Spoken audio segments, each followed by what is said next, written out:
You guys, we're back. All 52 podcast. Sean, Javon, and our guy Dre Dave from NYC is here. We're here to talk some basketball, NFL. I think we got some baseball. I don't know. We're mixing it all up. What's going on, you fellas? What's going on? What's good, my guy? Javon, what's good?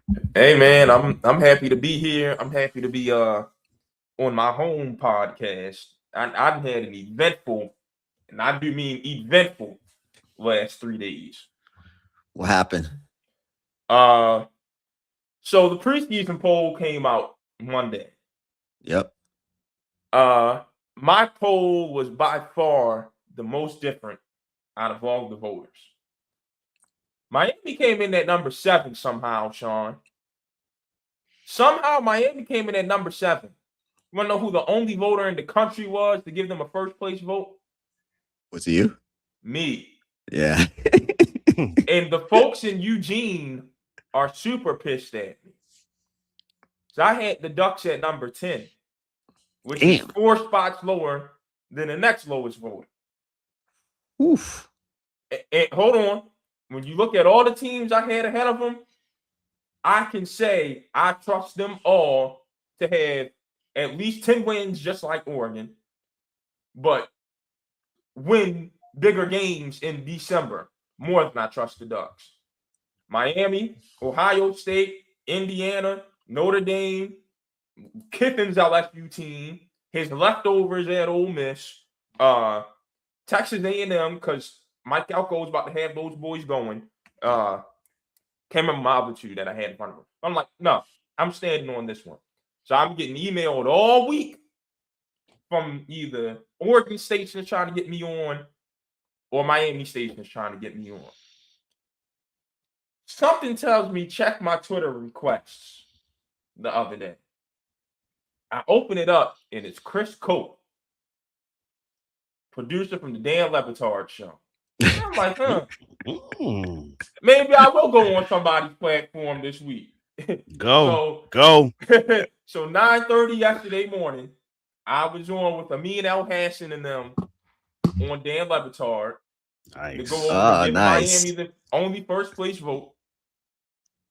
Wow. And that's it. I said on the show, I said, this is the only pod I'm doing about this damn preseason poll, because I don't think we should have a poll until after week 4. I agree. But whatever. And now I'm back here. I'm happy. Happy to be back with my people. People are really bent out of shape over a damn preseason ranking. I'm like, yo, yeah, so doesn't matter. You know what's crazy, Dre? Last year, I had a lot of people in my replies going crazy on my ballots. And by the end of the season, I would say I had one of the most accurate ones, right? And everyone who needed to drop out, dropped out. And everyone who needed their love, I was first to the party too. Sean, remember I was one of the first people, if not the first person, to give Miami a first place vote last year. Remember that? Yeah, you hired Miami last year. Yeah. And what happened? They end up in the national championship game. Everybody had LSU, Clemson, and Texas so high up last year. That LSU and Clemson game, Dre, me and Sean watched that game together in Atlanta. But great night, by the way. Again, if you're ever in Atlanta, hit Sean up. He'll make sure you have a great time. That's on my bucket list. I'm trying to get to the A. Come, please, anytime. There's a couple of monumental areas I need to check out. Man, look, me and Sean had 10 lemon pepper wings and fries watching that game. It was a terrible game. Horrible. Both those teams were out of the poll real quickly. Everyone had Texas up so high last year. They missed the playoff. I'm like, yeah, don't talk to me about the preseason poll. It means nothing. So yeah, I'm happy to be back with the fellas. Nah, that's okay. Is it gonna be on YouTube or anything? It should be. It was on yesterday's show, the local hour. Okay, all right. So I'll try to look at it. Yeah, I'm gonna check that out. I know that you was on there, because it's no slight to Dan LeBatard, but I don't watch his show. But since I know that you was somewhat involved in that, yeah, I'm gonna have to go check that out. Yeah, same. All right, so we're going to get into basketball right now. So the NBA Hall of Fame 2026, we had some notables, some controversial. Correction. And that's the issue. Oh, basketball Hall of Fame. NBA Hall yes. Fame. Yeah. It's the Naismith Basketball Hall of Fame. And that's the issue. That's the biggest issue about the Basketball Hall of Fame. We need a separate one for the NBA. I got to keep it a buck. But the Basketball Hall of Fame. So that's the main reason we got our boy Dre on it. Some guys, some people. Where do you want to start, Dre? Where do you want to start with? Amari Stoudemire? Some Hall of very decent. Let's start with Dre's main point on this one. Dre, you got the hat on. Tell them what you feel. When this Hall of Fame class was announced, I said the ladies is the headliners. I don't give a fuck what nobody say. The ladies is the headliners. Candace Parker is way more of a headliner than Amari Stoudemire. Way more than the headliner than Doc Rivers. Elena Deladon as well. Shamiqua Holdsclaw, which in my opinion, long overdue. Long overdue. I hate that she had to wait to about almost being 50 years old to be in the Hall of Fame. She should have been in the Hall of Fame.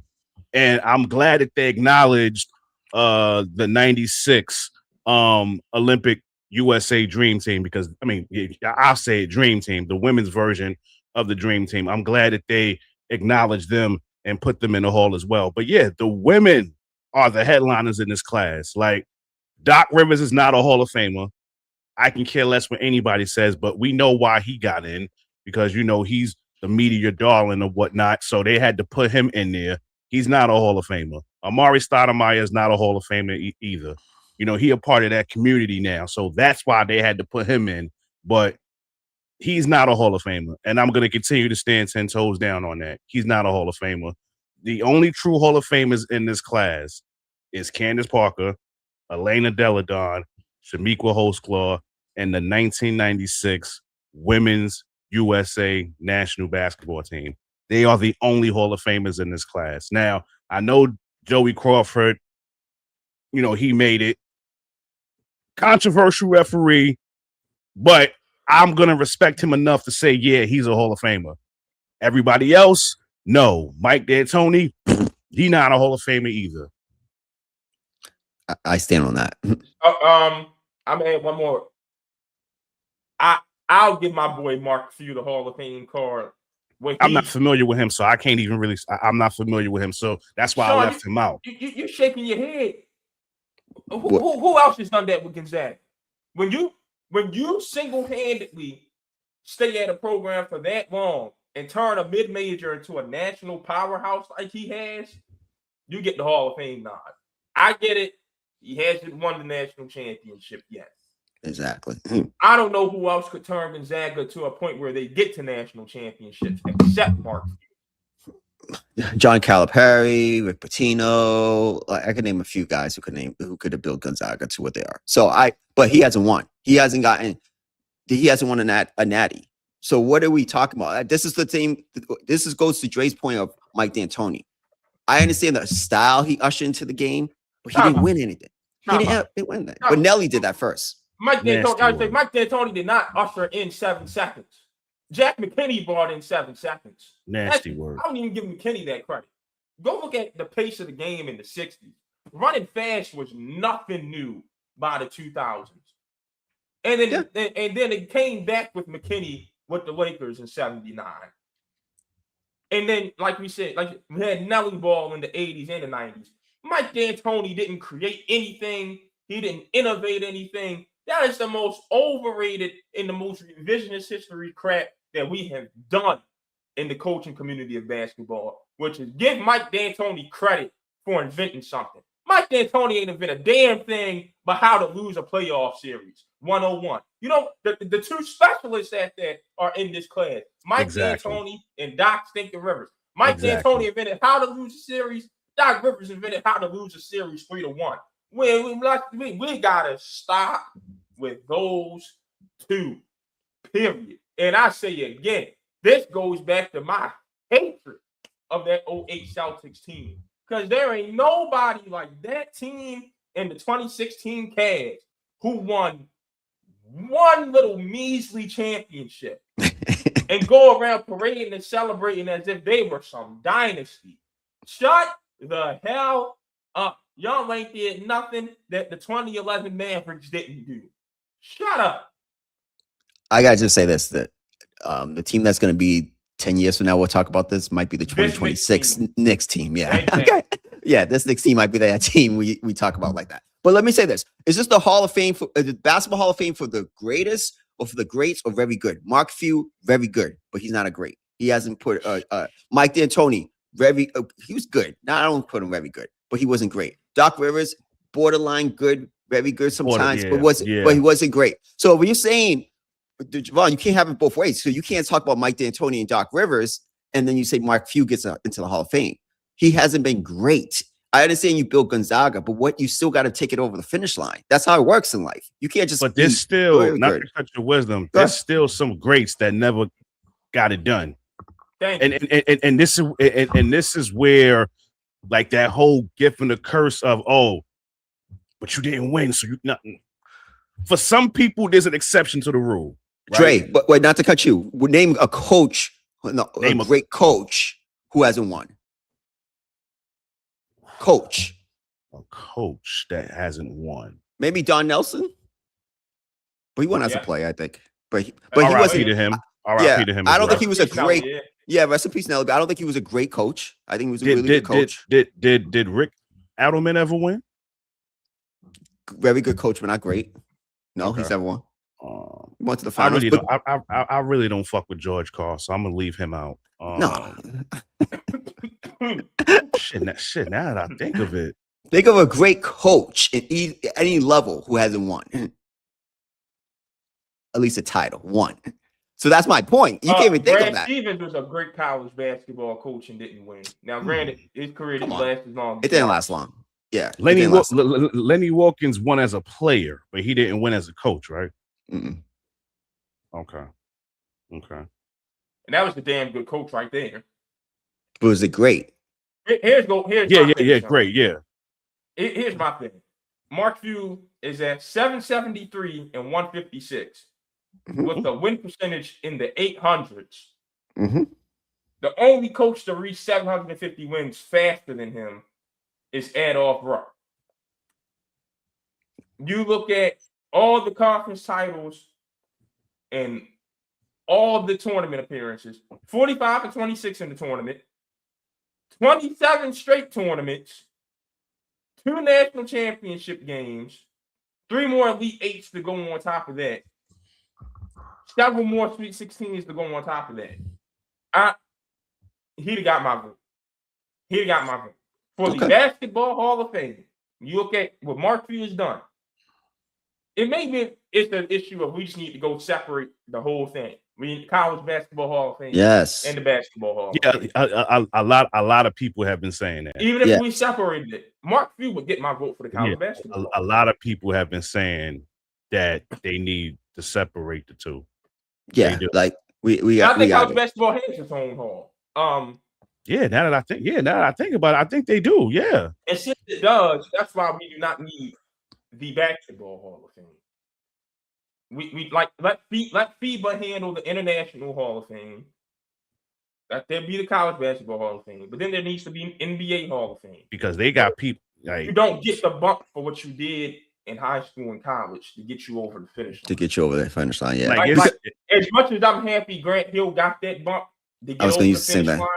Yep. We all know them. I'm biased towards Grant, so I don't have a problem with him then. Nah, Dre. He wasn't a Hall of Fame NBA player. But he wasn't a Hall of Fame player. No. Grant Hill just couldn't stay healthy enough to become the Hall of Fame. No, but see, the injuries is what plagued him to why. We knew, we knew. And we know that. But that's just going to have to be if you know basketball, you know injuries robbed Grant Hill of that career. But it robbed a lot of people. And they robbed. He's one of those people that they robbed. So it's like, hey, we love you, but this is where I'm glad it's the Basketball Hall of Fame.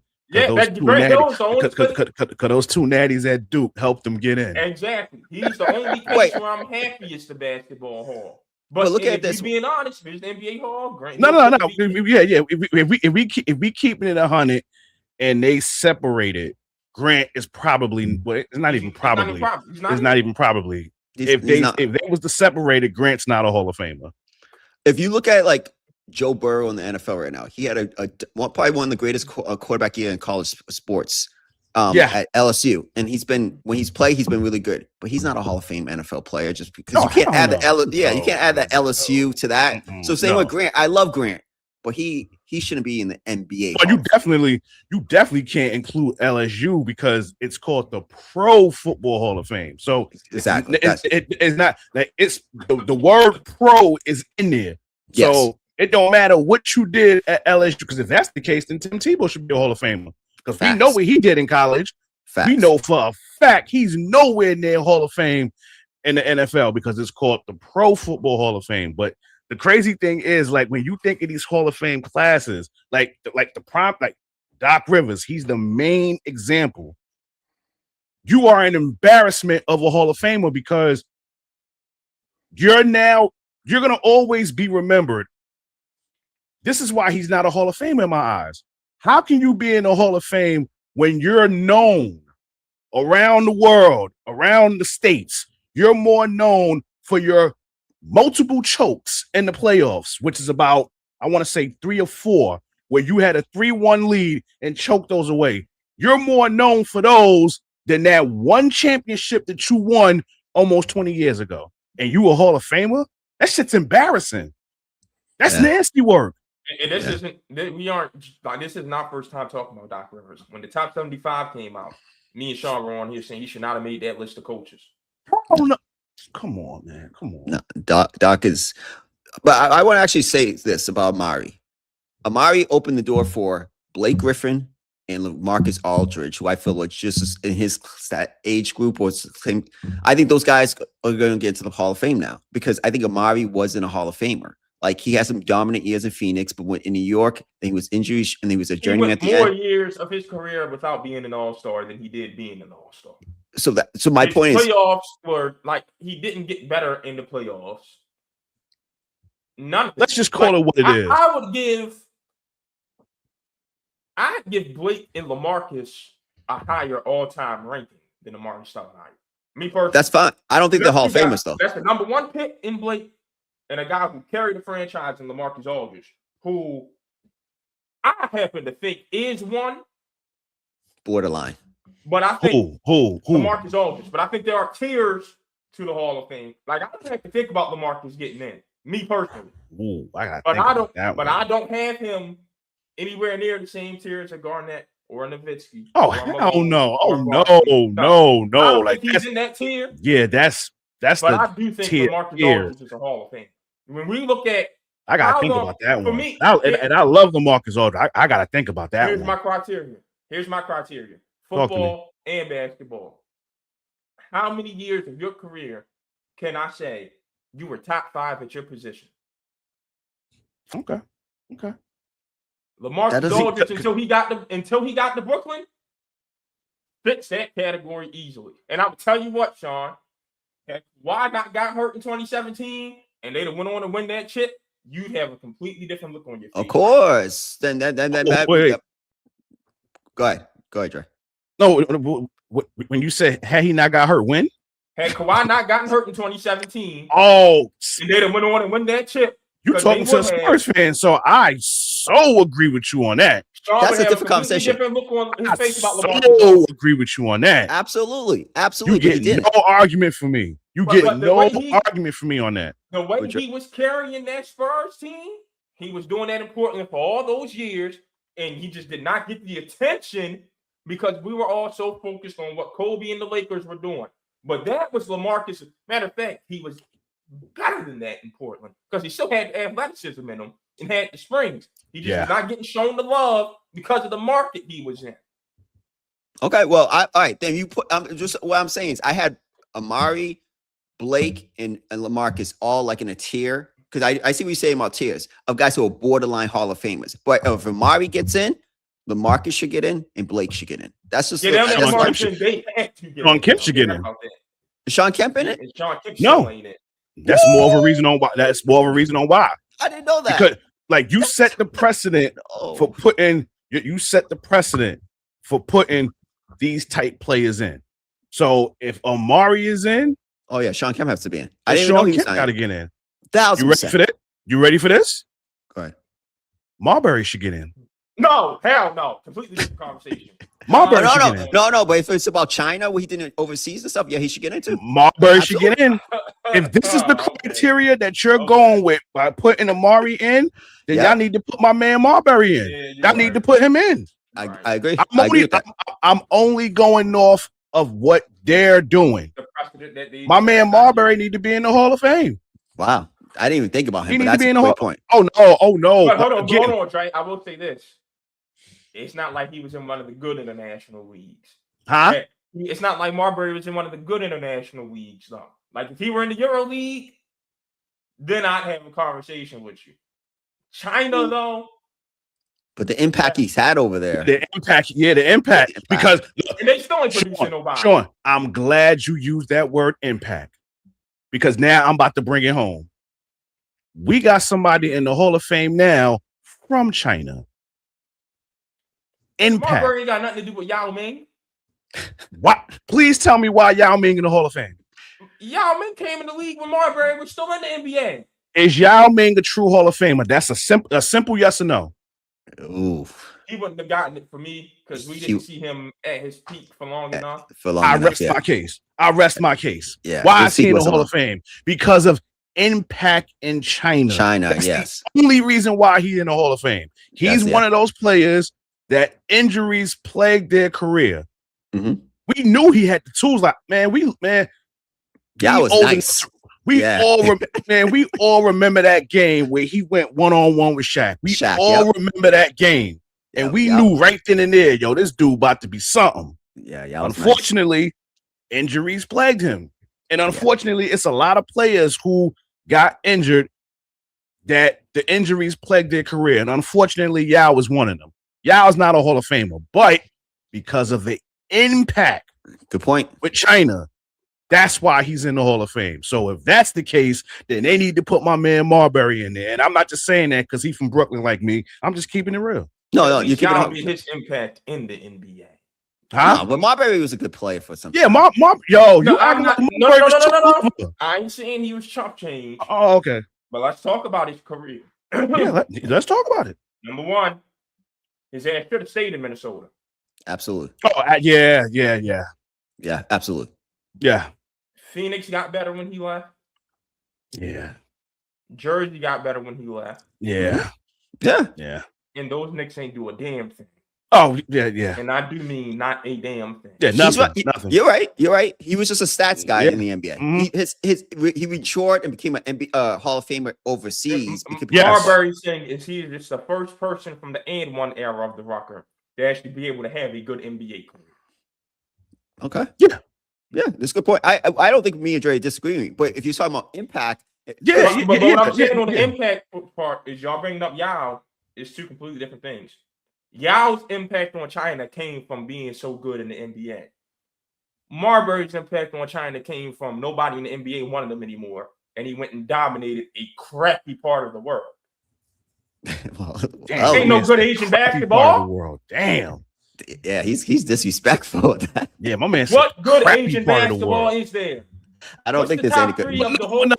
I'm because listen, when we think when we think of international ball, China ain't one of those ones. We think more of Greece, Russia, like we think of those areas. Euro ball. Yeah, Euro ball. China. Like, are we talking about like countries for the week? Yeah, absolutely. Yeah, come on. Ain't nobody think about the CBL. I agree with you that. But this is the thing. Letting Stoudemire, this is my biggest part about Stoudemire. I heard someone said the other day, I think it was Draymond Green, Paul George is a future Hall of Famer. And I don't think Paul George is a Hall of Famer. I don't think it's a Hall of Famer. But you let someone like Amari in, Paul George might get into the Hall of Fame. That doesn't make sense to me. I think Paul George do this. Go ahead, Javon. Go ahead. I think Paul George going to the Clippers ruined him. Because up until that point, he was up to that point. Was a Hall of Famer. Absolutely. I still wouldn't say he's a Hall of Famer.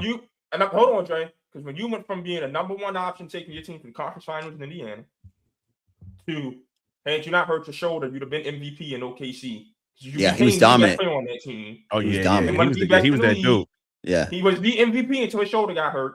He was dominant. For the last a month and a half, 2 months of the season. Yeah. when you go from that to, we got Dre on the show, we can be honest today, to some dick riding, and I'm going to be Kawhi's number 2 in LA. I didn't like that. And his career tanked afterward. Yeah. That's when he messed himself up. But you got to remember, he also wanted to play home too. He definitely wanted to be home. So you got to give him that. Like, LA kid, okay, I want to play for LA, even though it wasn't from LA. He's from Fresno. He from where? From Fresno. Oh, well, then I take that back then. That's far. That's far from LA like that. But I would say this. At the end of the day, I hate this. Well, that's why I hate this whole Kobe Mamba mentality stuff. He was like, Kobe's my favorite player, Mamba mentality, all that. And you want him to drop to be the second guy next to Kawhi. I lost respect for him at that point, because at that point he was coming off an MVP type of season. There's no way you should have probably been the second guy. You should have been like, oh, I want to be the second banana to Kawhi. It doesn't make sense to me. So after that, he definitely dropped in my eyes. He had a Hall of Fame career to that, but I agree completely with Javon. After that, I want to be the second guy. Dropped him all over. And now he's what, the fourth best player on the Boston Celtics at 35. One of the worst contracts in the NBA. Come on, man. Yeah, let's be real. Let's be real. He's not a Hall of Famer, but he's gonna get in. So everybody should get in now. And I don't respect the NBA. Well, the Basketball Hall of Fame. Excuse me. We just spoke about this before we got on the air, and we was talking about how the Basketball Hall of Fame and the Baseball Hall of Fame, they're the two worst Hall of Fame classes, because they're just throwing anybody in the Hall of Fame. You said the baseball? Baseball. Hell yeah, that's bad too. But for me, I think baseball. I love baseball. Yeah, that's bad too. Look, again, you wasn't on when we was behind the scenes talking about it. Edgar Martinez basically had to wait to his last year to get the Hall. Mm-hmm. If you had to wait to your last year, then ding dong, you're not a Hall of Famer. Mike Messina, and all three of us can contest to this, because Sean, me and you are Yankee fans, and Javon, Orioles fan, and we're about to sweep them. So, but that's neither here nor there. And you right. And I knew this was happening, by the way. You don't know how to play the Yankees these days. I'm not gonna hold you. When we blew that sweep on Monday to Tampa, I knew the New York series was going to be bad. I'm not gonna hold you, Javon. Alonso got screwed at that home run last night. He got home. Yeah, that was a home run. Was a home run, gang. That was a home run. Here's the issue, Dre. That's like the 500th time in the Mike Elias era where the Orioles have gotten screwed by the umps, and then they've just shown the mental toughness of a 6-year-old. When something does not go the Baltimore Orioles' way, they complain, they throw a hissy fit, they throw in the towel, and they quit like they ain't a bunch of grown-ass men. So I don't care. I don't care about this team anymore. I just don't. But you know what it brought me back to? It brought me back to last season with Aaron Judge. We had a game against Tampa where Judge hit a home run and they called to the foul.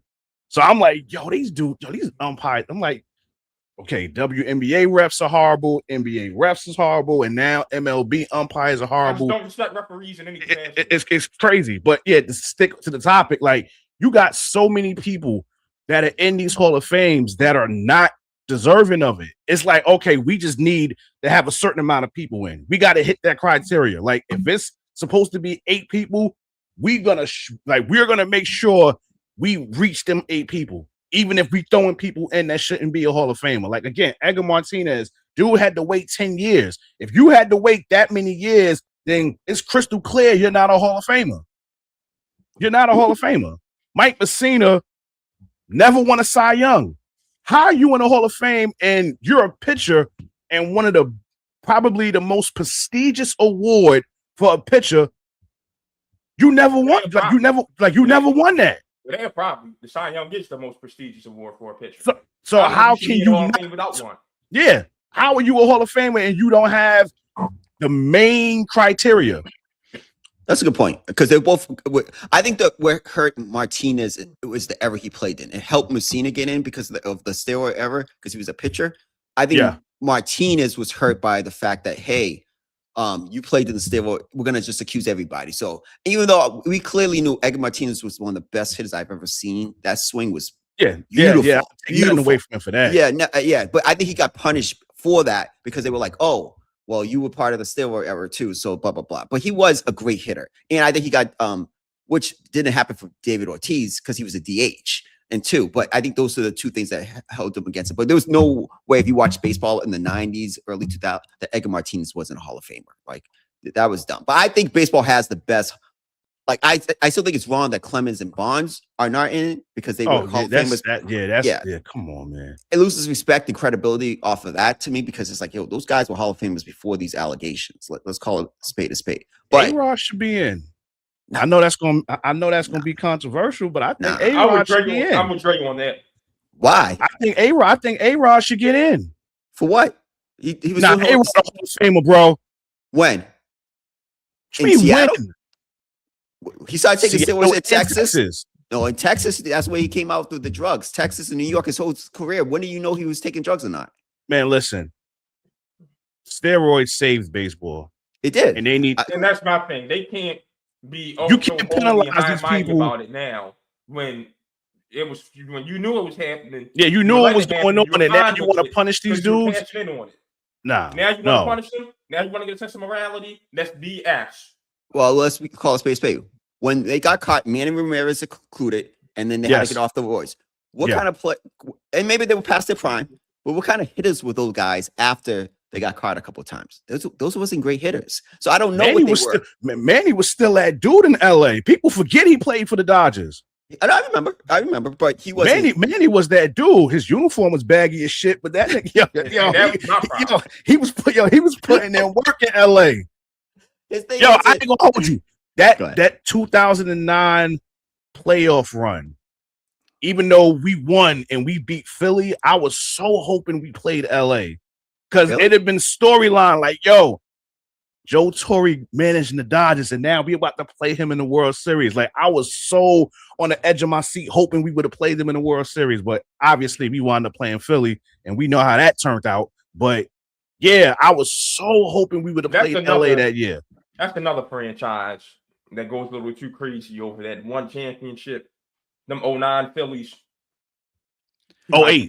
08, I mean. 08, yeah. 08 Phillies. Too hype. And then I hate how Philadelphians, and this is where you got to have some decorum and some respect for yourself. And Sean's going to love this because anytime you can talk bad about Philly, he wants to hop in.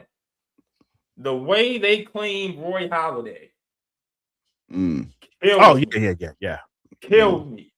Roy Halladay is a Blue Jay. Easily. Yep.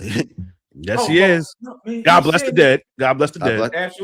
Absolutely. And here go Philly fans. Well, I remember when I was there, I asked Todd Zalecki, and I opened the panel to the whole question. I said, why in the world do Philadelphians feel they have the right to claim Roy Halladay? Nah, they don't. Being a Baltimore guy, being an AL East guy, Roy Halladay is a Toronto Blue Jay through and through. Easily. Absolutely. When he was a free agent, he wanted to be here. Any free agent that signs anywhere wants to be there. Because you felt wanted for once in your life? Huh? What? Wait, is Roy in the Hall of Fame? He needs to be in the Hall of Fame. I think so. Let me check right now. Yeah, I gotta check to see that. But one thing I would say this while we were checking that, with Manny and those guys we were talking about, Pudge Rodriguez was on that Mitchell report. David Ortiz was in that Mitchell report. So that's the only reason you would get me to side with A-Rod and Manny getting into the Hall of Fame. Because, there's steroid users in the Hall of Fame right now. They put him in after he passed. Oh, I paid him after he passed? Okay. They put him after 2019. Yeah. Okay. But that dude was dominant. I think Ortiz is the worst of the list. That brother got cut in Minnesota until them Roy saved his career in Boston. Yeah, I agree. So I'm saying, like, if Big Papi in and A-Rod not in, like, what are we doing here? What are we doing? First of all, I'm mad at the Hall of Fame that my man Jeter wasn't unanimous. I'm still trying to wrap my mind around that. Like, who messed that up? Yeah. So for me, your credit, the Baseball Hall of Fame credibility is shot because how is Jeter not a unanimous? Like, what are we doing here? I agree with that. That makes sense with that part. But so they lost respect just off that. Like, how was the captain not unanimous? Come on, what are we doing here? By the way, Aaron Judge don't deserve that captain title, but different conversation.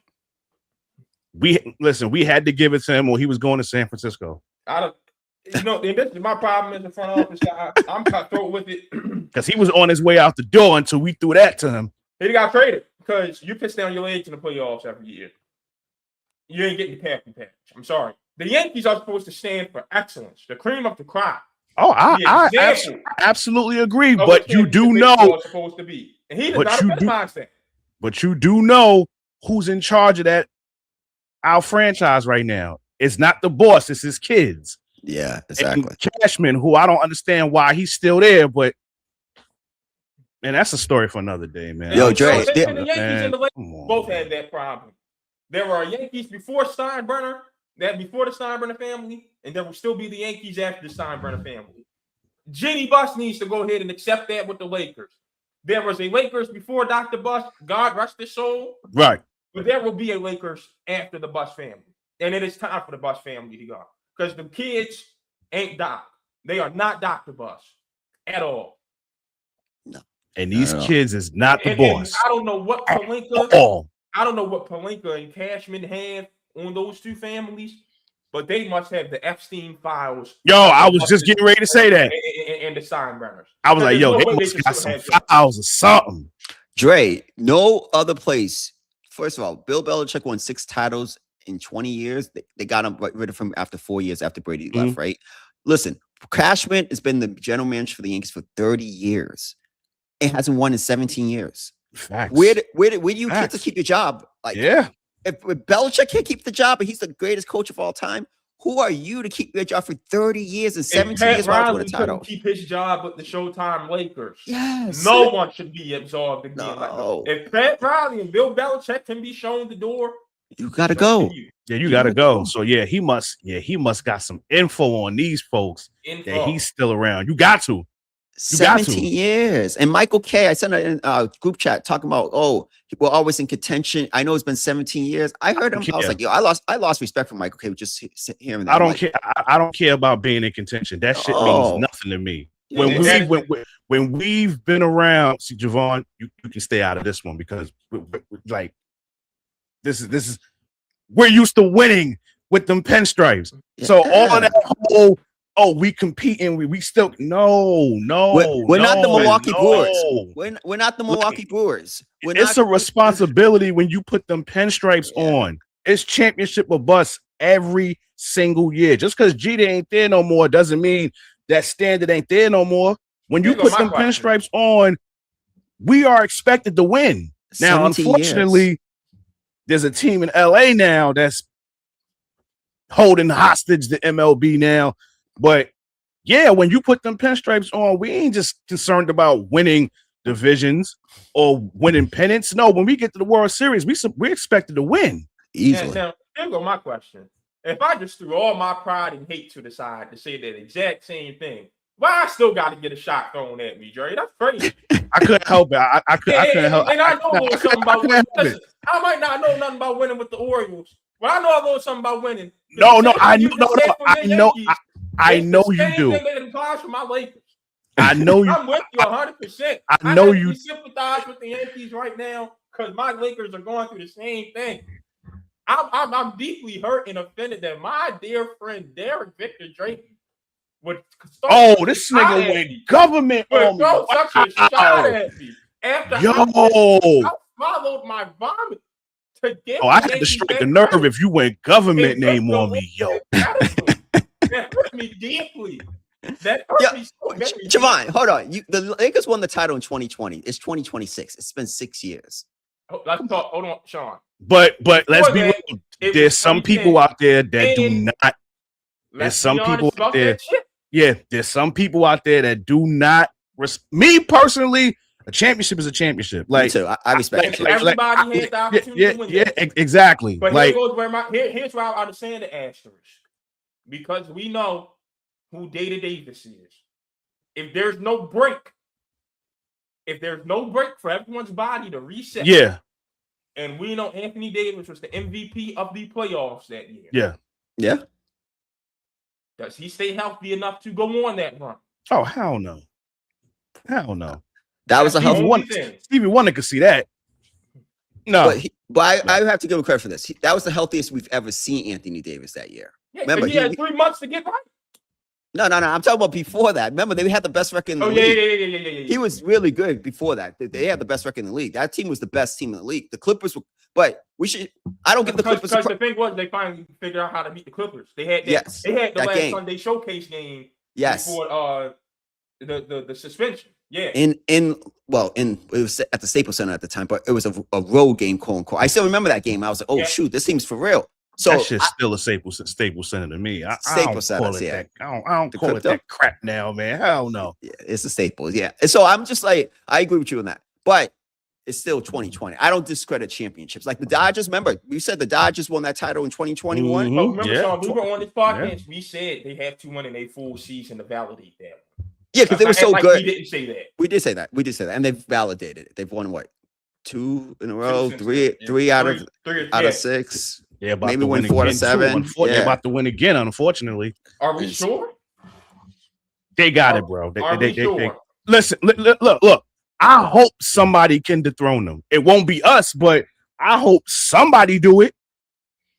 I hope somebody do. I think it can. They're not playing good baseball. I'm sick of them right now, yo. And then you go get the doof from Detroit. Like, yo, what are we doing here? Like, yo, you do not need him. It's like y'all being hella petty right now. But it's about to change because Mark Walt's about to do some time.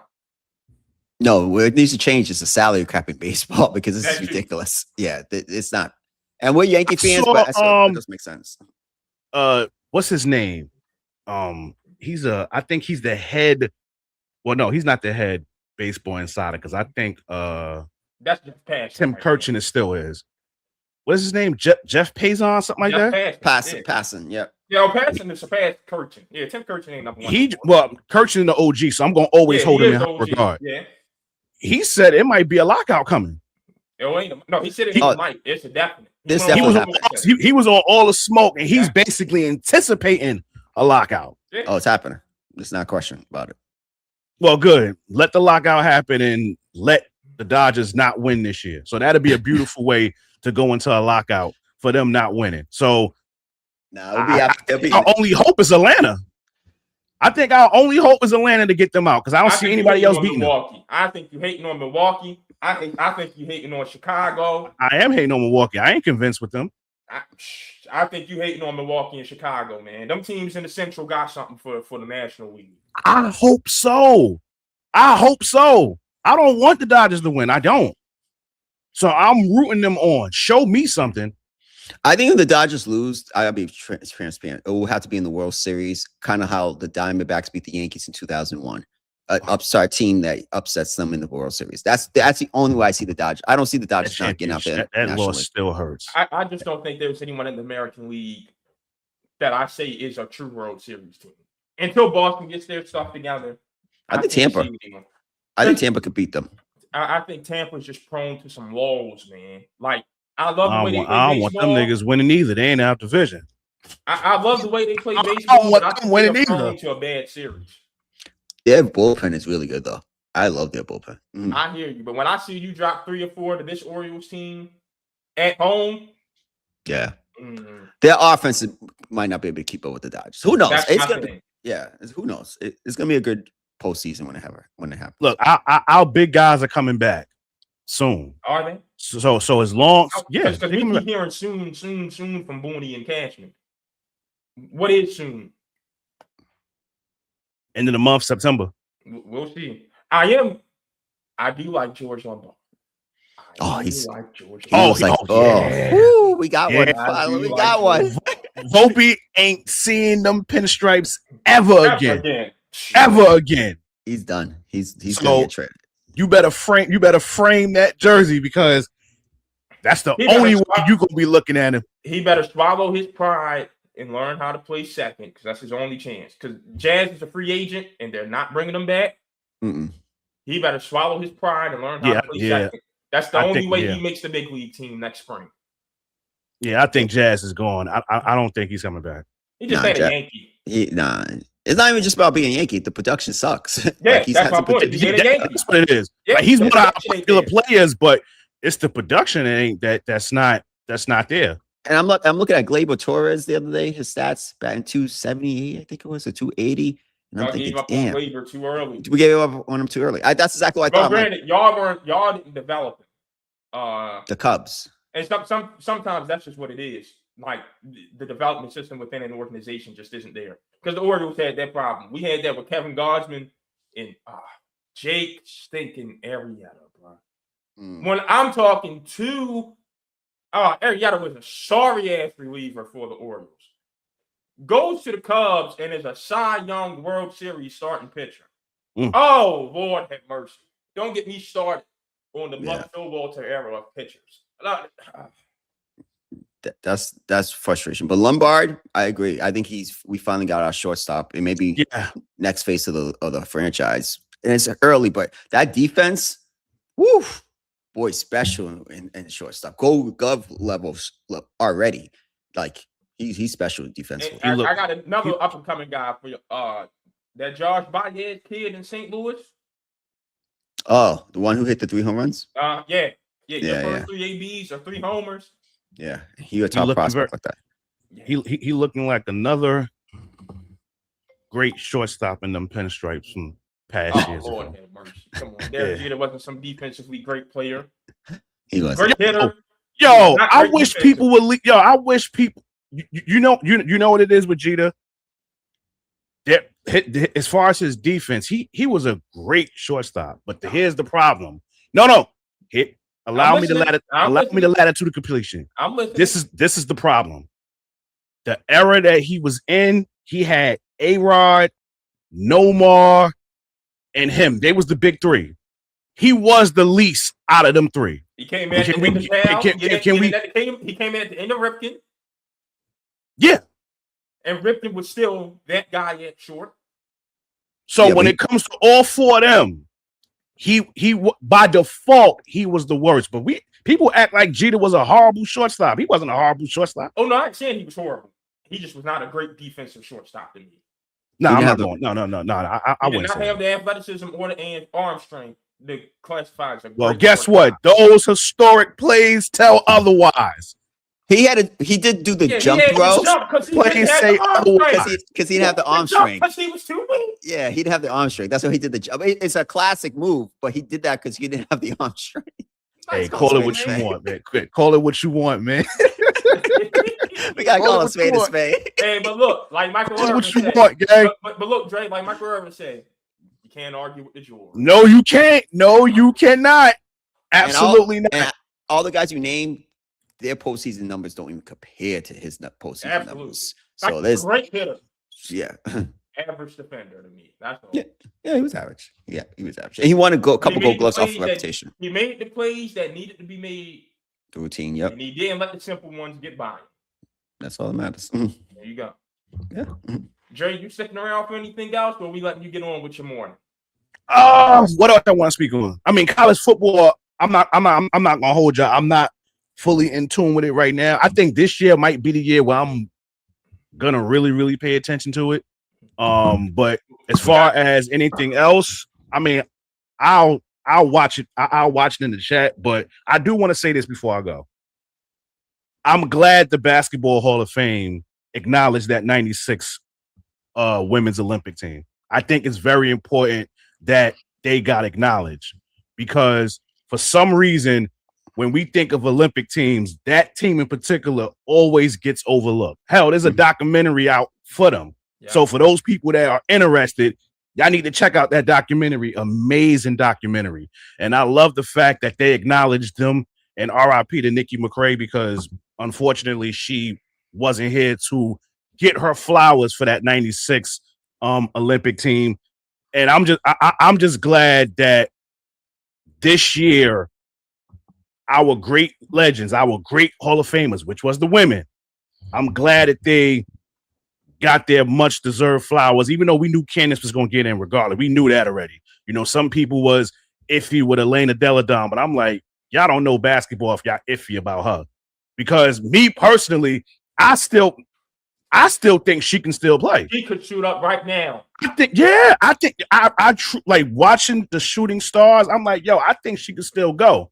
Like if she take a long vacation with her wife, take a long vacation, much deserved, and then get in the gym, she could be ready for next year and go out on your terms. Because remember, she left because of injury. It's not because she wanted to.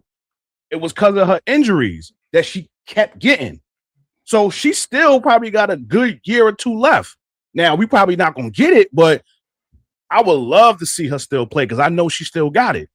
But yeah, like I just love the fact that the ladies, which is what I've been saying to people for years, like women's basketball is on the rise. And I'm glad that this past year proved my point that the women are the headliners. All right, there we go. Dre, we appreciate Mic drop. you always, my brother. Always. Listen, when you hit me up yesterday, I was in the shower and I got the mess. I'm like, yo, why my phone ringing so much? Like I'm getting all these damn text messages, and one of them just happened to be yours. So yours was the one I answered. So I'm like, all right, he said, oh, okay. I said, damn, that means I gotta get up early. I'm like, nah, I need my rest, gang. But I'm like, you know what? For y'all, much love, man. Thank you, man. For y'all, I'm there. It's only a few I'm doing this for in the morning. Y'all, I'll do that for y'all, fam. So I'll definitely hit y'all up. I'll definitely jump on y'all show, and y'all doing a good job. Great job, not good. Great job. Appreciate you. Y'all know to watch Sportsway with Dre Day. I don't know what's more entertaining, the TikTok or the podcast. Because boy, oh boy, the pressure. Yeah, I'm ruffling feathers right now, but people need to get out of their feelings. Like it's just about truth. We could be objective, and you don't have to be called a hater or a racist and this, that, and the third. Like, come on, man. So everybody got an opinion. Everybody has an opinion. Everywhere on social media. And please wait. I want to say something else before I go. And it's WNBA related. Y'all are familiar with how Rebecca Lobo glazes Caitlin Clark, right? You know, it was funny when you were bringing up 96 team because I think time has shown that their 96 team treated her appropriately. I'm glad you brought that up. For anybody out there that wants to know why she glazes her so much, watch that documentary that I just spoke about. Yeah. And that will tell you everything you need to know. Yeah. Because they tried to put her to the forefront, and we already know she wasn't the best player. Yeah. Wait, is this documentary on Netflix or something? I've never seen it. I'm gonna watch it. It's on ESPN. Yeah, it's 30 for 30. Yeah, okay. Yeah. 30 for 30. I watch it because I gotta see this now. Speaking of which, Dre, how you feel about AG being done for the season? Hurt. I was at work. See, me, I just thought it was regular season. But then when I went back on it 20 minutes later, they was like, she out for the remainder of the season. I'm like, oh my God. I mean, listen, Dallas is going to be one and done anyway. As a Liberty fan, I already know we're going to be one and done. I just want our season to end so we can get Chris DeMarco the fuck up out of here. I didn't want him to begin with. Like when we let Sandy go, the main person I wanted was Teresa Weatherspoon. I'm like, this is the perfect opportunity to hire her because we know she got railroaded in Chicago. We know she got screwed. If you know, you know. And then the other option was Christy Tolliver. But then I'm like, she's an associate head coach for Phoenix. So if anything goes wrong there, she'll probably be the next one up. Like if Nate Tibbetts, whatever his name is, if he blows it, they'll probably get rid of him and then she'll get the seat. So those were my two options. What Chris DeMarco was doing with this team, and I get it, we have dealt with injuries, but that's no excuse, bro. There's no leadership. His rotations is horrible. He always got that dumbfounded look on his face, like that Eli Manning. Look, the John Harbaugh. No, that's what Eli, it is. No, Eli. New York now. No, it's an Eli dumbfound look on that bench, on that sideline. That's the look his look. That's what it reminds me of. So for me, I've been on his neck all season. Us losing to Chicago makes it even worse because we're losing to teams that we still trying to get in the playoffs. Like it's not even a guarantee we getting in. We might still get in because I think the only other team that has a legit shot Well, no, not even, because Toronto just got eliminated last night. So we're probably going to make the playoffs and we're one and done. So as long as that happens and we can get him out of here, then yeah, so be it. But yeah, the WNBA playoffs is about to heat up, and I'm excited. I just need Minnesota, the Aces, and the Link to handle business. I don't want Indiana winning. I don't. I need to celebrate. I need to continue to talk my shit. I don't want to get humbled. And if they win, I am going to have to. I'm gonna have to get in front of this camera and eat that humble pie. And I'm not familiar with that. I'm familiar with talking shit. I'm familiar with bragging. No. Indiana can't win, even though I know they're gonna do everything in their power. I'm trying to tell people. I told people before the season started, as God is my witness. I said, if Indiana is a top 3 team, regular season ends, Caitlin gonna get that MVP. They're trying everything in their power to put that girl in this conversation. They going real hard. Linda Cohn, when you ever heard this bitch speak about WNBA? When you ever heard her speak about the WNBA? But now all of a sudden you voicing your opinion like, yo, lady, like, yo, we've never heard you talk about the WNBA before, but now all of a sudden you want to voice your opinion and who you say is the MVP. Caitlin Clark, come on, gang, come on now. Dre, who do you think is the MVP? Who do you think is the MVP this year? Asia. But this is what's going to happen, and I know this is going to happen.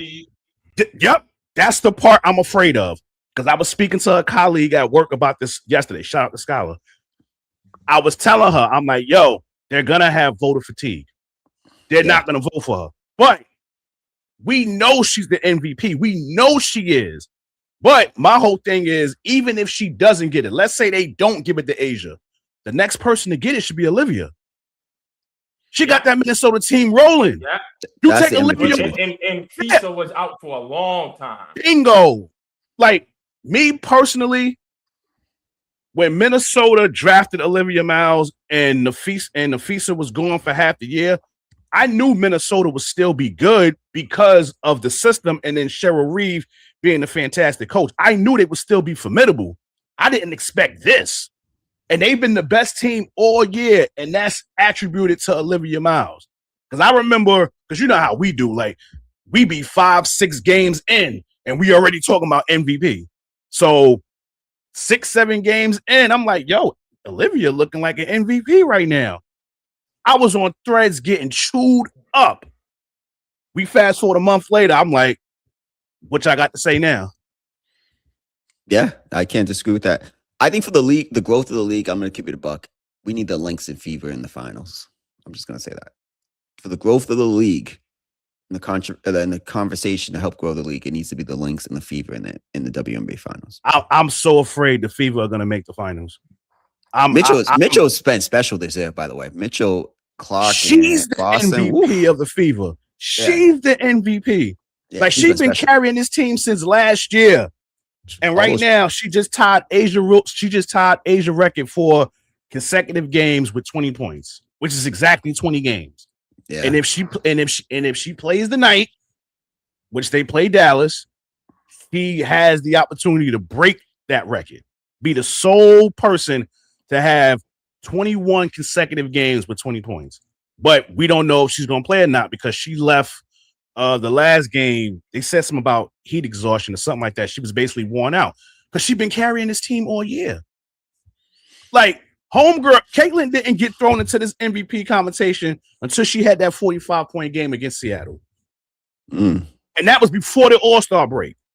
So when she had that little run before the All-Star break, when you played Connecticut and Seattle, but that's neither here nor there.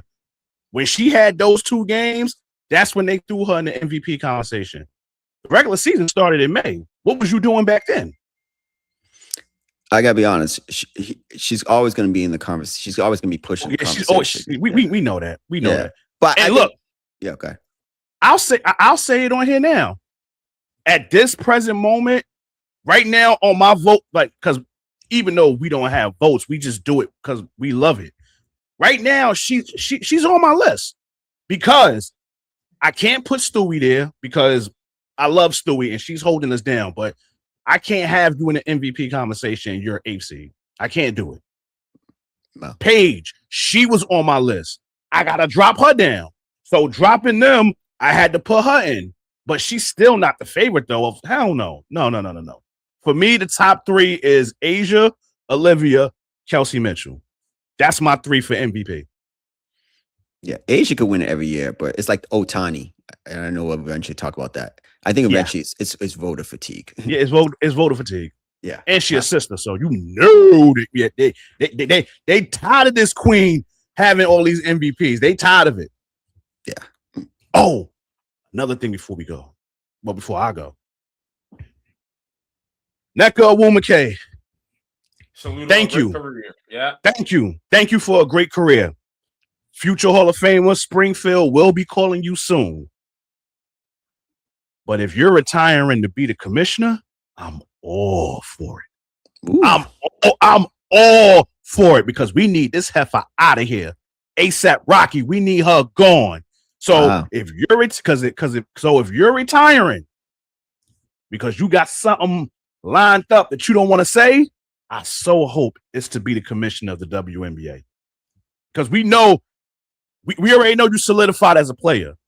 And listen, we call you Madam President because you've been putting in your weight. Like, I know people want to give Caitlyn all this props for this money that they got. No, that was Nneka. If you know, you know. So if you're retiring because you got something else lined up, a la commissioner of the WNBA, I anticipate it. And I'm hoping that's what happens because we need a new commissioner. And I've been saying this for a while now. The person that I nominate is Nneka Onwuemeke. So if this is the reason why she's retiring, let's get it, Queen. Let's go. Commissioner Nneka. It sounds beautiful. Don't you agree? It does. That interview she had with Taylor Rooks. Oh my God. I love that interview. I was at work yesterday and I was watching it. Beautiful interview. Beautiful. Shout out Taylor Rooks, man. Oh, woo! No. man, oh man. Taylor Rooks. Oh my God. Lord have mercy. Oh man, Dre, appreciate you as always. Man, y'all my guys, man. Dre Day on every platform. Tune into the podcast, and we'll catch you next time. All right. Yeah, man. Salute to both of y'all, man. Y'all keep doing your thing. All right, man. Be easy. Yeah, you too, man. No doubt. All right, Sean. We got some quick ones to run through here. Yeah, let's go. First one. Cleveland Cavaliers, they've acquired Peyton Watson and Cam Whitmore in a 5-team trade. Do we think they've done enough to put themselves in the conversation in the East? No, it's a Knicks Phillies, the only race that matters in the East to me right now. Maybe you can have Boston, Miami, they're in that mix.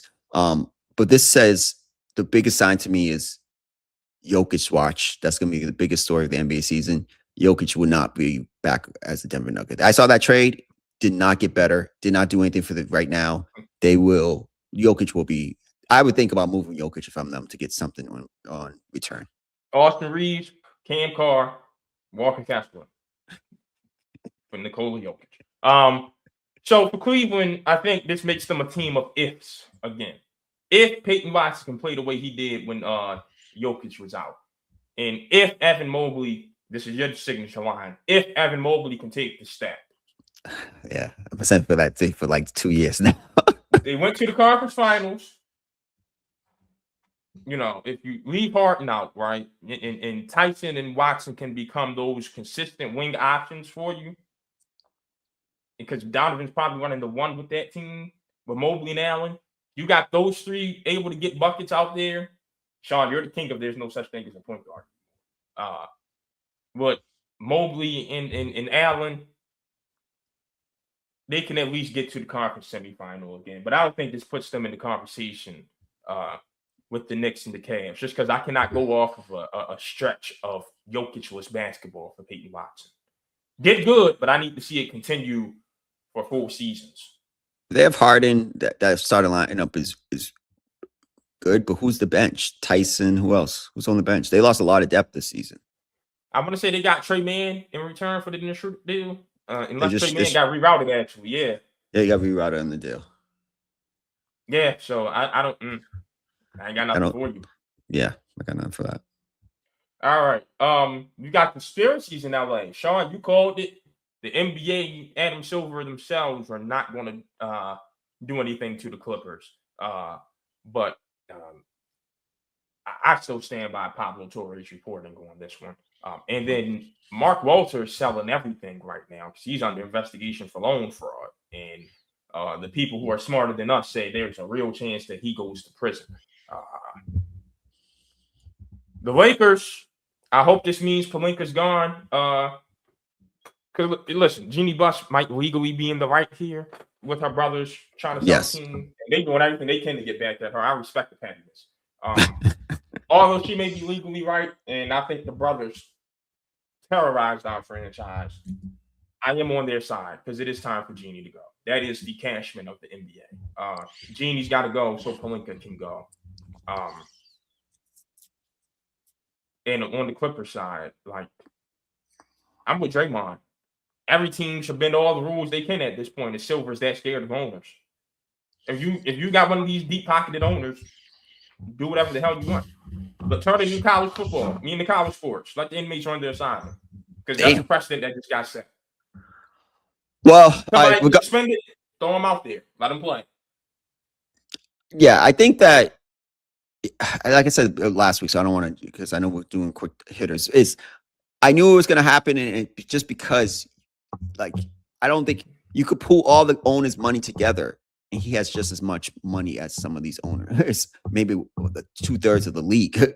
So, like, or maybe even all of them. I don't know. He's rich. Like, it's different brackets in life, and he's in a whole different bracket. So, I think the NBA just didn't want those type of problems with Steve Ballmer because he could have gone a long time, have a settlement. Kawhi will get traded, maybe dock him a couple second-round picks, and move on from the situation. Regarding the Lakers, it's messy. The Lakers need a new start, some stable ownership. I don't think it's really going to affect them on the court because people are like, oh, what's Luka thinking? It's like, Luka, he has his own family issues to be worrying about, and his ex-fiance wanted 50 M's from him. So I just think he took a little trip over there, and then all of a sudden she eased back on the demands and okay. helped him and gave him leeway on the custody battle. So I think Luka went over there and did his job, so to speak. Good. Luka, you got to keep making some trips. You got to do what you got to do. Hey man, you got to do what you got to do. Yeah, you got to do what you do. I respect it. But yeah, I don't think it affects Lakers. But let's see how the Kushner, what's the other guy's name? Iger is what I'm. Iger. I think he's built up Disney, ESPN. So let's see what he does with your Lakers. I just think the only thing I liked about Walters was the systems he was putting into place. Because you see how successful the Dodgers is. And baseball is different from basketball. I understand with the salary cap. But I love the systems he put into place. I wonder if that's going to stay consistent with this new ownership group. That's the only thing I would be worried about from a Lakers fan. I know Luka just wants a boss that sticks around. I mean, I'm sure he misses Mark Cuban day by day at this point. Oof, exactly. Like 5 different ownerships in like 2 years. Crazy. All right, Sean, we spoke a little bit, the preseason poll. Are you shocked by anything? Yeah. Why is Ohio State number 1? I think defensively they lost a lot of starters. They're gonna have a very young defense. I think they have a lot of faith in Matt Patricia. Offensively, I think they're gonna be one of the best teams in the country. They're bringing Mark Henry. Not Mark Henry. Mark Henry is crazy. What was his name? Chris Henry? Mark Henry. It's for offensive line. Yeah, maybe. Chris Henry's son is coming to join Jeremiah Smith. The key for them is saying, and I know Day won its national championship, but I'm not a big Day guy. I can't lie. And defensively, they have a lot of young guys. So I don't know why they're number 1 in the country. I'm really surprised you had Oregon you had them 10? That's surprising. They're coming back with a lot of talent on that team. Again, what is Dan Lanning like? What is he known for? No, I was going to say what are they going to do come postseason time? They ain't going to do anything. So I'm not saying them, but in the year they finally get a tough Big Ten schedule, they're not going to do anything either. They're not going to do anything. But 18 teams, everyone can avoid everyone. It's ridiculous. I'm gonna be honest. My two top teams, I would, if I had a vote, I'm not privileged enough to have a vote, but if I did, would have been Notre Dame #1, Texas #2. Those would have been my two teams going into the. And the Sarkisian stuff, I don't understand. Here's my thing, Sean. Who are the two teams that made the national championship last year? Miami and Indiana. Did they both get better this offseason? Absolutely. So how are they 6 and 7? If they were the two best teams in the country last year, and they both got better, how are they 6 and 7 and not 1 and 2? That was my issue, and that's why I had them 1 and 2. Well, I see your point in that aspect, but the preseason polls about predictions. Are they more talented than Notre Dame and Texas? It don't matter. They're better coached, and they do have more talent than Notre Dame to me. Okay, I love Notre Dame's talent. I think they're more talented than Notre Dame, and they're better coached than Texas. Okay, all right. Well, that's because we're going off of rosters, and we were saying, oh, to give you the 10 best rosters, then Texas and Oregon would have to be 1 and 2. Yeah, Oregon's roster's nice. I agree. We got to factor everything, coaching, things of that nature. That's why I say I'm surprised you had Oregon so low, but the talent there, I get why they're #2 in the country. Talent-wise, on both sides of the football, they're going to be really, really good. But we just know for national championship games, and I have more faith in Kurt Cinetti, and all those. Last time we saw Oregon, Kurt Cinetti was dog walking. Absolutely. But also, remember, Indiana's not going to have all those same guys that he's been with for 3-4 years as well. They got a lot of veterans coming back that are actually pretty good. I like Indiana. I'm now an extra target. Indiana season comes down to Josh Hoover. How good is he? Yeah, and if he plays really well, then Indiana's going to be the top school for transfer quarterbacks going forward. It's simple as that. Especially with that offense and that system. But yeah, I think I think this is gonna be a very competitive year. I was gonna tell Dre this. I'm gonna send him a text message. Get into college football. I think it's gonna be really good this year. Notre Dame, Texas are my two top teams going in, but we know it's not gonna change. It's gonna. No, we know it's definitely gonna change. Clemson was like top 5 last year, and then Clemson and LSU was a top 5 battle. Exactly. Oh yeah, it was a top 5 battle in the end. You know what I'm saying? So I do think though, don't sleep on LSU. I'm a big Lane Kiffin guy. I know you. Don't sleep on Ole Miss just because Lane's gone. That is a good team with a good coach. And to me, the best quarterback in the country. He should be the Heisman favorite going into the year. Go put up the numbers. I'm with you. Yeah. Trinidad got a preseason All-American vote for me. So I don't know what the rest of the writers are doing. Sean, speaking of college football, Jayden Daniels versus LSU. The Daniels camp has sent a cease and desist number to Louisiana State because his number 5 was awarded to a new player who said he's not giving up the number. Shout out to you, young man. Hey, Jayden Daniels, you're not a Tiger. You're a Sun Devil. You went back for 1 year and won the Heisman in a weak Heisman race. A very weak Heisman race. You didn't make the playoff. You didn't win the SEC. You want to be treated like national champion Joe Burrow? Are you crazy? No, that is. That's it. Watch the quarterback series. That's his mama and the people around him. Because listen, Jay. If I was him, I don't care about that stuff. I need to be focused on year 3. Come on, to your old school, and you don't want them to use the NIL. When your team is in line to be in the bottom of the NFC East again, you were about to cease and desist to a school you were at for 1 year. I'm telling you, it's mom manager, is those people around him. What are we talking about? That's what I'm thinking about. Is what are we talking? What were their record that year? 8-4, 7-5. What were they with their record? 9-3. 9-3. Come on, 3 losses at LSU. Sam Levitt's going to be better than that this year. Let's call a spade a spade. What are we talking about? Listen, if you were year 10 in the NFL and you were dominant, I wouldn't say anything. Boy, you're coming off an injury play season. No, it's not what you did at that school. But no, it's true. But he didn't do much. No, let me take that back. He won the Heisman. I give him credit. I take back. I'll never discredit people putting work in. But at the end of the day, I think that's the least of Jayden Daniels' problem, his team's problem. He needs listen. If he has a bad year this year, coming into next year, they're gonna start thinking, that's how it works in this NFL, because it's microwave food. Like, you got to keep producing.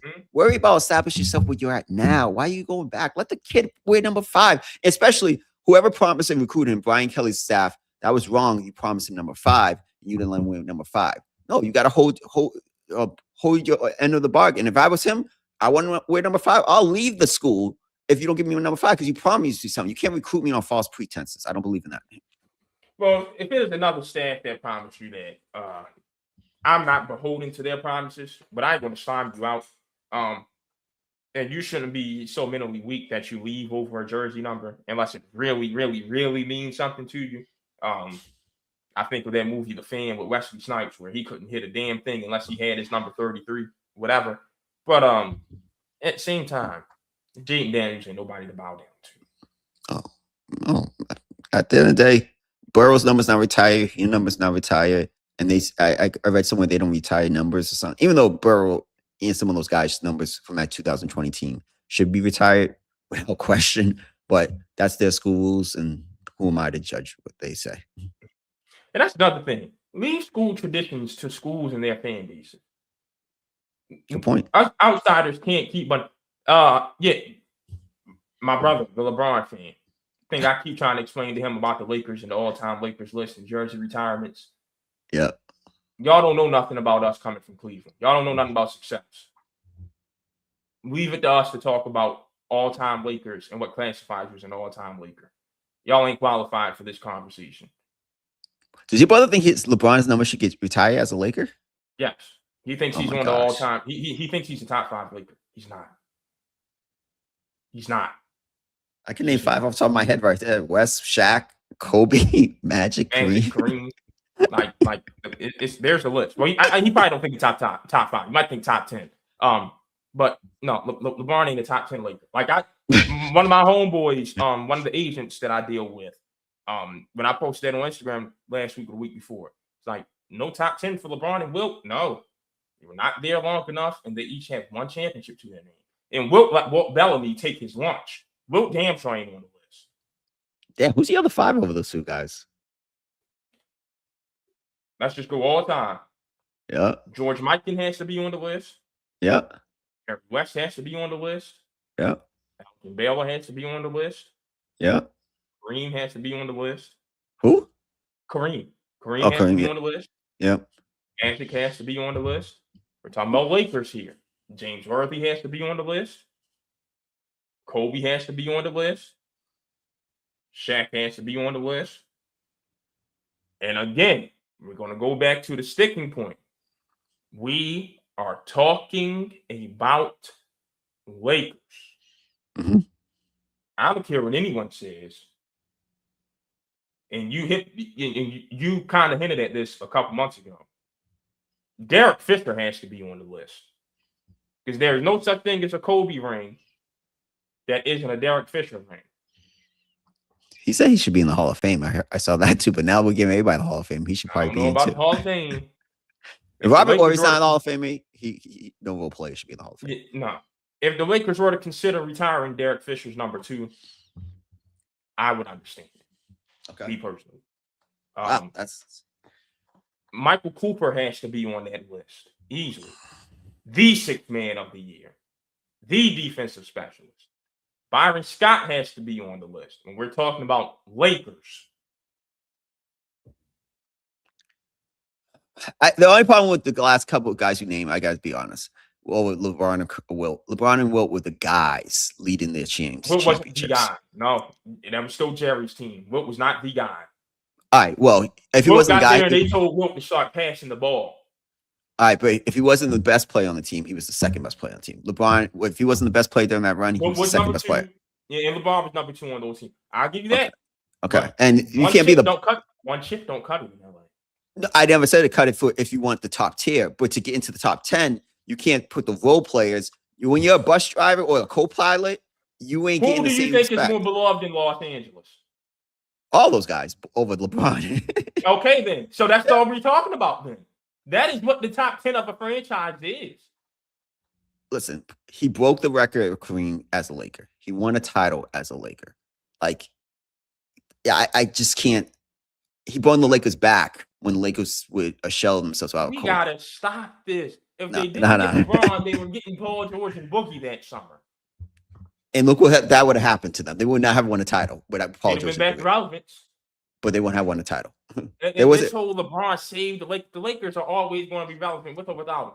We were finishing in the top 5 of the lottery every year and still getting 24 national television games. What are we talking about? The Lakers and the Knicks don't need anyone. Their brains will always survive. John, that's disrespectful because before Jalen Brunson came there, the Knicks with Carmelo Anthony were not sniffing no finals or Eastern Conference finals. National television. The Knicks wait. Still there. Are we talking? Hold on, Sean, because I know where you're going with this. I know I'm going with it. Yes. It's crazy coming from me. A Laker fan. You. Okay. But the brains will always stand the test of time. Am I wrong about this one? Absolutely. It's fine. That's fine. But at the end of the day, we just talked about this with Dre. As a Yankee fan, I don't give a damn about the brand or us being competitive. We need to be in the World Series and we need to win titles. Oh yeah, and that's our expectation. You're damn okay. Right. That's the expectation. And so as a Laker fan, that expectation for the last 7 years of his Laker. I mean, the last 6 years of his Laker tenure. Okay, I agree with that. But he's still. I love Michael Sean, Cooper. As a Laker, you cannot go 7 out of your 8 years without making the finals. That don't cut it as a Laker. That don't cut it as a Yankee, and you know it. Wait, 7 out of 8 years. He didn't make the finals. Okay, but that's what I'm saying. But all right, you're gonna make me do this. I don't want to do this. Derek Fisher, Michael Cooper, Byron Scott. No disrespect to them. So I want to start off that. But when you're the guy, the expectation is different. Bus drivers and bus riders for all-time league ranking. When it comes to a franchise, it don't hold that same weight. Sean, Lamar Jackson's a better player than Joe Flacco. He is the bus driver of his Ravens. Flacco is the bus rider of his Ravens. Absolutely. Joe Flacco is more of a Baltimore Raven than Lamar Jackson. Because he won. Simple plain. Because he won a title or because he won in general? Because he won a Super Bowl MVP, multiple conference championships on top of that, giving Brady the blues, shot for shot with Peyton Manning. What's Lamar Jackson done? Nothing. One and done every year in the playoffs. Scared of Mahomes. Can't beat Allen. His claim to fame is beating Joe Burrow on Thursday night every year. What are we talking about? Damn, that's But by your bus driver versus bus rider conversation, Lamar Jackson's more of a Raven than Joe Flacco. That's false. No. I never said that. But if you put in Trent Dilfer over Lamar Jackson, I'll be like, oh, you're being disrespectful, right? Because that's a role player. Haloti Ngata, Chris McAllister, Dwayne Starks, Ray Lewis, Ed Reed, Bart Scott, Anquan Bolden, Dennis Pitta, Vontae Leach, Todd Heath. All these guys go, probably not Todd. Not Todd Heath. But the rest of those guys, they go before Lamar in the Ravens conversation for me. The problem is when you do this, it's like you just said about the Hall of Fame when we talked with Drake. There's levels to this, man. And I agree with you. LeBron's not in the top tier level of Magic, Kareem, Jerry West, LeBron, Shaq, and Kobe. I agree. But come on, I cannot put LeBron. Derek Fisher cannot be in any conversation with LeBron James. I'm no disrespect. Derek Fisher is more of a Laker than LeBron James. He ain't a better player. He is more of a Laker than LeBron James. Life and circumstances happen, right? Derek Fisher was blessed to be born alongside and drafted alongside Kobe Bryant and play with Shaquille O'Neal. I'm just going to say it like that. And I love Derek Fisher. I don't want to be disrespectful. You're making me be disrespectful, but he's blessed that he was born at the right time with the right players. Same with Robert Horry. I love Robert Horry. Big shot Rob. But he played with a lot of great players as well. He was never the third best player. Robert Horry was a damn good player himself. But he was never the third best player on a championship team. That first Houston team?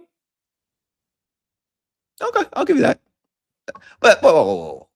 Nah. Now you're telling me both Houston teams actually. What? He was number 3 on both those teams. I thought Sam Cassell was the best player on that second Houston team. Championship team. The third best player. I thought Sam Cassell, Drexler, and Hakeem were the 3 best players. All right. I'll give you on the first title. I'll give you top 3. But that second title, no. People don't disrespect Sam. Sam was nice. Sam was nice. Hey, that's Baltimore brother right there. Yeah. Sam was nice. Yeah, Sam was nice, but that was a good debate. I like that. All right, Sean, I know your answer. Had some solid performances from the rookie quarterbacks in the first week of the preseason, man. Woo! Which one impressed you the most? My brother Javon sent me that on Instagram, right? And I don't think I think I did respond. And I looked at it, I was like, damn, I really don't care about any of this. I swiped through them all. I saw the numbers. If I had to pick one, because just for the conversation of the podcast, I was very impressed with Drew Aller. I can't lie. That was my answer. Yes, I was impressed with Drew Aller because I gave him a lot of crap last year. Pittsburgh, we crap on him a lot. Yes. And Pittsburgh is a team looking for his next quarterback. If it somehow has found the guy that McCarthy can develop into being that, you'd be happy for them. And it's clearly a week 1 preseason overreaction. Yes. Clearly. Yes. We don't take us super seriously on this at all. At all. I had to choose one to overreact to. It would be out of Drew Aller and Carson back. Yes. The Cardinals need one, and the Steelers need one. The Rams should be encouraged by the Ty Simpson pick because it was a big gamble. Mendoza went out there and did what you needed him to do. I was pleasantly surprised by Haynes King, but if I had to give my overreaction to one, it would be Drew Aller. Yeah, because it's funny. With Beck too, I agree with you. That would probably be my second guy. The throws they were making, and yes. I was impressed with the throws they were making. Yes. If I was to watch as a coach, because that was my job as a coach, I would watch every preseason snap, and I would be like, all right, I don't really care about I want to see, are they making all the throws and then making good decisions. I was impressed with the throws. Even the throws that Beck and King were making in the Hall of Fame game. Oh yeah, had me like, yo, yeah, they were throwing. It had me like, okay, Carson, we already knew you could do this. It's the timely turnovers that kill him. Haynes King was one that had me like, woo. He might have had him in shackles. Yeah, and especially in the offense they have. And Georgia Tech, yeah. So you never know, and especially in Carolina, in some of these places, Arizona, Carolina, because Carolina's job is not secure for the future right now. Not at all. Bryce got to perform. Next week when we talk about the NFC South, next week or the week after, that job it's not secure whatsoever. It's not secure at all. So yeah, again, definitely overreaction, but some decent performance. All right, Sean, Louisville's back at in the transfer portal. Seth Trimble is another guy coming back to college basketball after the 5-5 injunction. Sean, sick of this. Listen, I know you're sick of this, and I know Duke's got a roster. I think Louisville's got to, at the very least, make the ACC championship game, man. Do you think their roster is better than Duke? I think Duke's got young guys that you're anticipating being good, and they've got size in the front court. But we're going off of talent and just the proven depth of your roster. Listen to this team. Carter Knox, Jackson Shelstad, Seth Trimble, and Flory Bittinger. I like Louisville's team, man. They might not be deeper than Duke. No. But I think that's the most top-heavy roster in the ACC.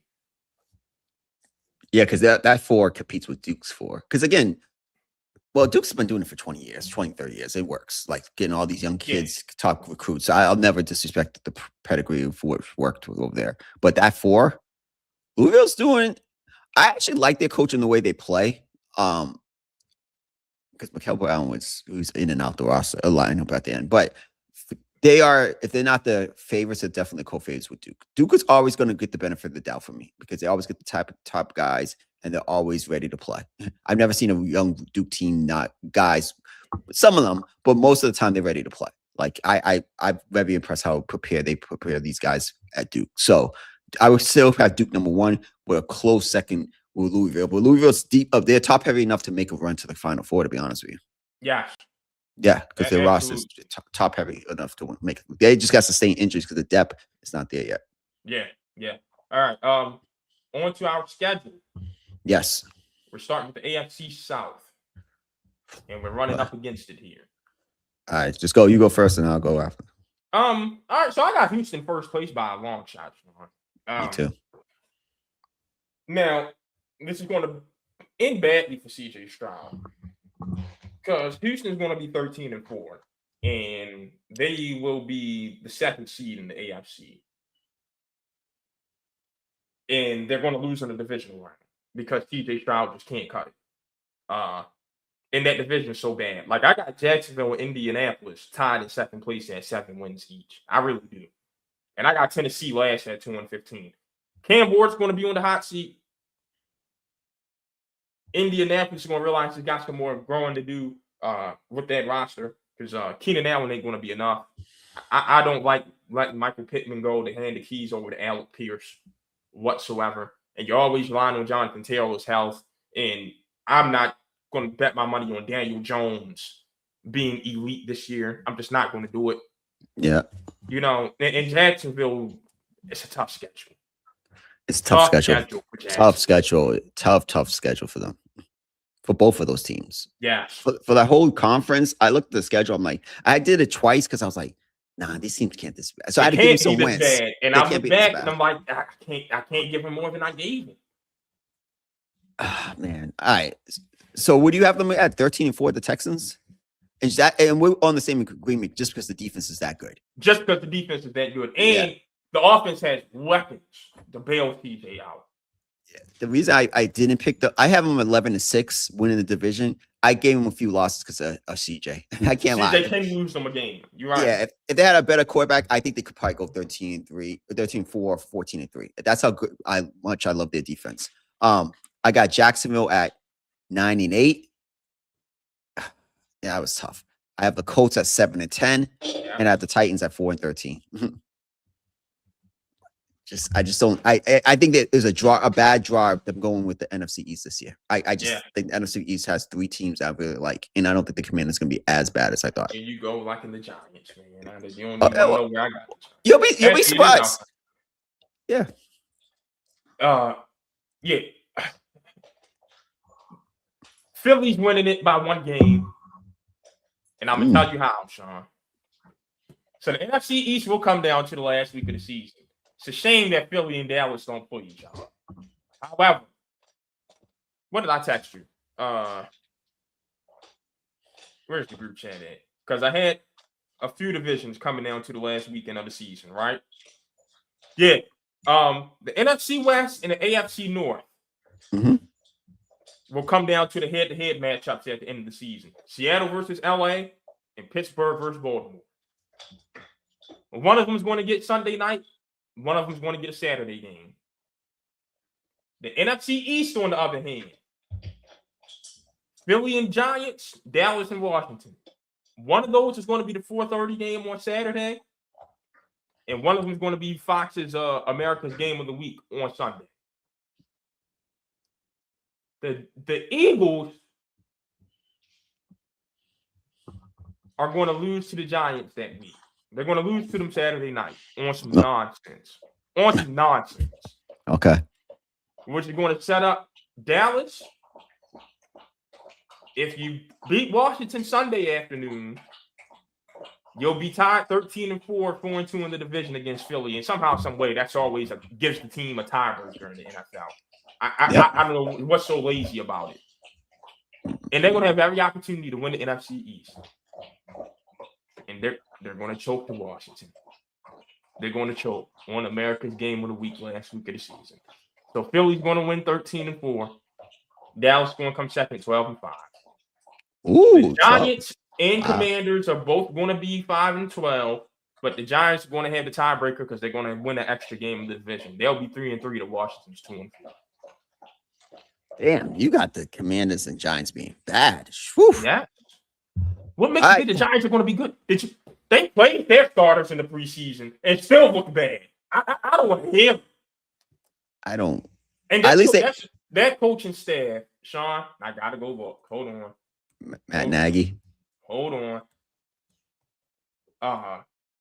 They have a coaching staff of terrorists.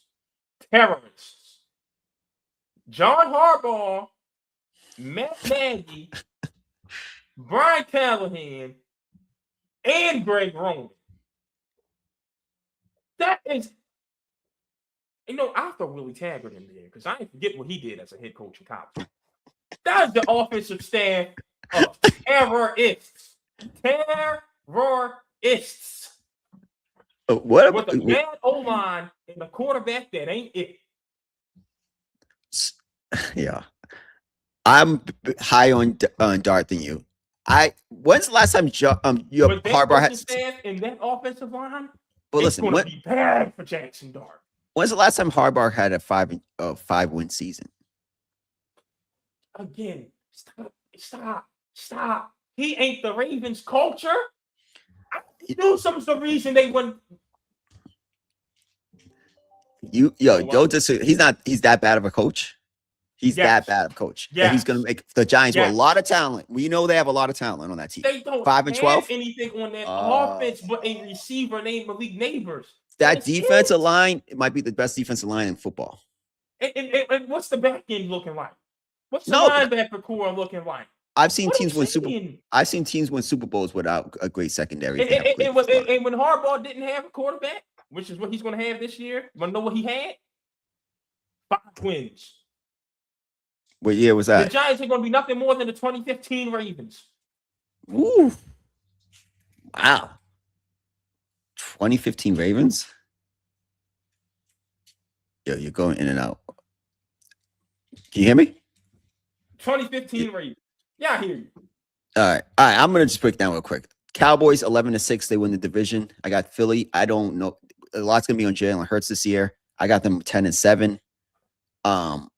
It's all on. I love the defense, but do you think Hurts is the guy? Like it's Hurts. I think they're going to have an under center more passing. I got to see it. I'm on those.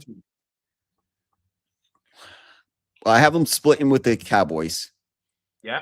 Let me pull up the schedule real quick because I have 10-7. I got them splitting with the Cowboys, splitting with the Giants, losing in Chicago on Monday Night Football, and losing to Pittsburgh off the bye week.